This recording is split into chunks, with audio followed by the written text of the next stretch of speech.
Hello and welcome to Lab 3 of our FPGA Vhdl lecture series. In Lab 3, our aim would be to understand and implement withSelect statement in Vhdl. withSelect is a kind of statement which is used widely in Vhdl for selecting one input from multiple inputs. So, to start with it, let us first open up our ISC Design Suite software. On double-clicking on the icon, we get our Project Navigator window. In the Project Navigator window, we go to File and create a new project.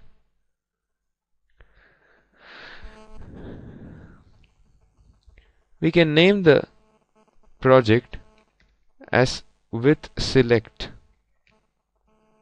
as we are going to learn withSelect. We let the project settings be as it is from the previous lab. And after reading the project summary, we click on the Finish. On doing so, we get our FPGA XCS 100E-5 CP132, and above which we have our project withSelect. We add a new source by right-clicking on our project and clicking on the option New Source. We click on the button Vhdl module from the left hand side of the screen. Then we name the file similar as our project. Click Next,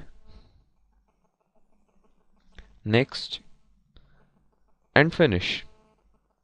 On doing so, we get our project with the library included, the entity and end of entity part written, the architecture and end of architecture written.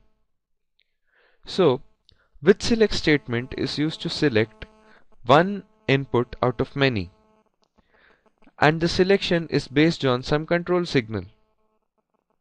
So let us say we have four inputs, namely A, B, C and D.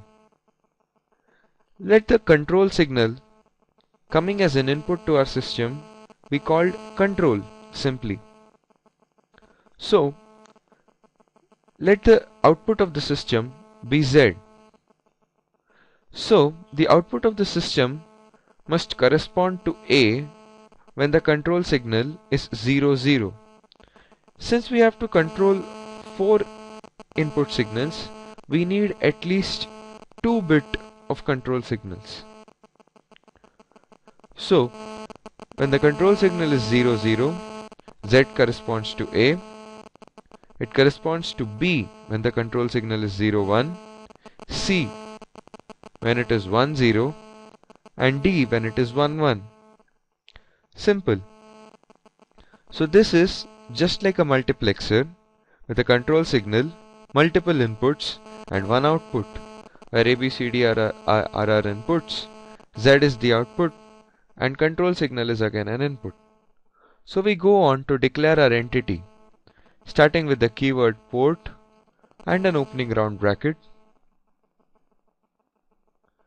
We first declare A as an input to our system of the type standard logic.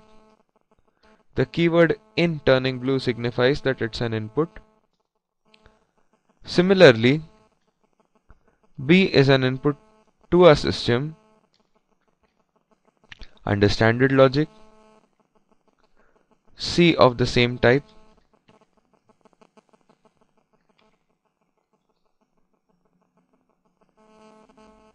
as well as D.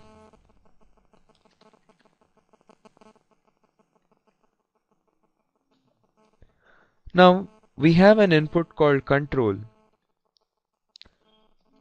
but this input control must be at least 2 bits wide.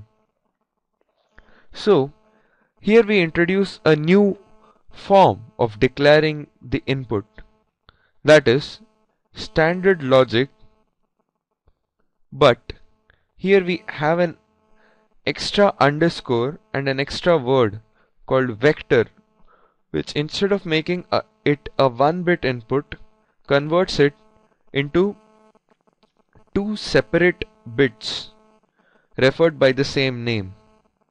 It is analogous to the array in any common programming language like C, C++, or Java. But instead, in Vhdl, this is treated as a bus. A bus is nothing but a collection of wires. So we use standard logic vector whenever we want to implement a collection of wired inputs and refer them by the same name. Here we have 2 bits of input, so we call it 1 down to 0. Inside the round brackets followed by a semicolon. Here 1 down to 0 signifies 2 bits. If we want 4 bits, we will instead write 3 down to 0. If we want n bits, we will write n minus 1 down to 0. Of course inside the round brackets. Then lastly we have our output Z of the type standard logic. Here we avoid putting the semicolon after the last statement and instead we place it outside the round bracket.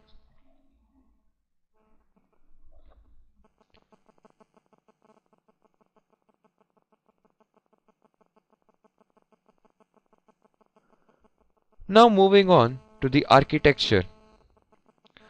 Let me introduce a new term called signal. A signal is nothing but a wire inside the FPGA. This wire could be assigned any value, that is, this signal could be driven by any input that is coming from the outside world. So let us call this signal as control signal. Now signals are also of the type standard logic, but right now we need a 2-bit control signal, so we call it standard logic vector.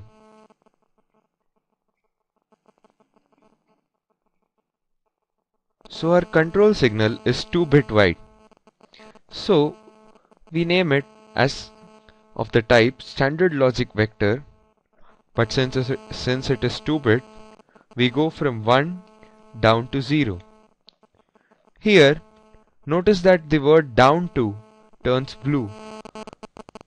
This signifies that down to is a keyword in Vhdl. 1 down to 0 is in round brackets followed by a semicolon. The signal can neither be of the type input or output, so we don't have that keyword preceding after the colon. Now since we have declared the signal, let us move on to the begin part. So this is where our actual Vhdl code begins. Any declaration of signals should be done always before the begin. So after the begin, we assign our signal, the control signal, as the control input. So whatever be the value of control, the same will be copied onto control signal. Now moving forward to the syntax of with select. With select statement starts by writing the keyword with, then the signal on which the entire multiplexer is going to be controlled. In our case, it is the control signal coming from outside. So with the control signal, we want to select the keyword select is written after the control signal. We want to select the output of our system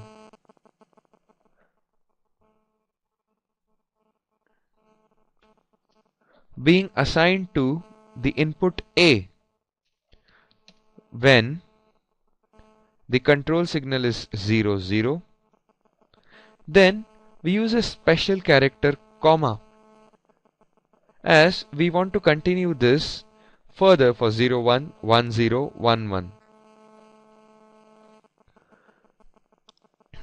And Z is assigned to A when control signal is 0, 0, that is when 0, 0 in double quotes. Note that whenever we write digital values 1 or 0 as a single unit, that is a single value, we enclose them in single quotes. When we have more than 1 bits, we use double quotes. Z is assigned to B when 0, 1, comma, it is assigned to C when 1, 0, comma, it is assigned to D when 1, 1. Now finally, what if the input signal is neither 0, 0, 0, 1, 1, 0 or 1, 1? That is, it is not any digital logic value, and instead it is some third state like high impedance or something.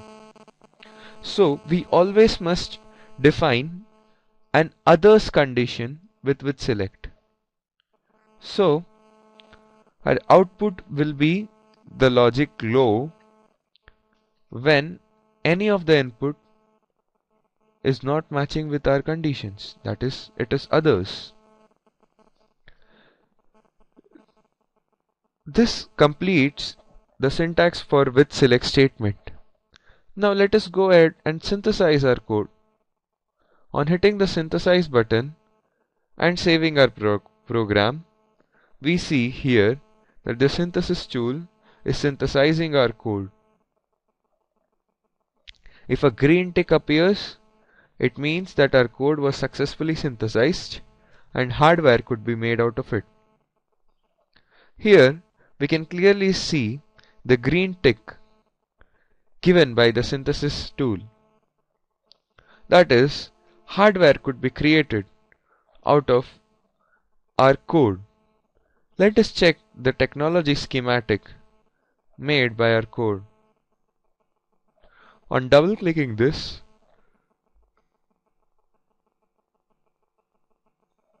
we get the technology schematic.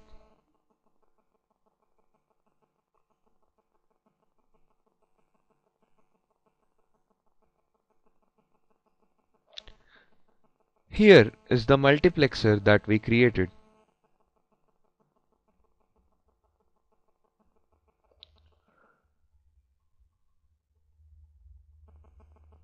Here are the inputs: ABC, control signal,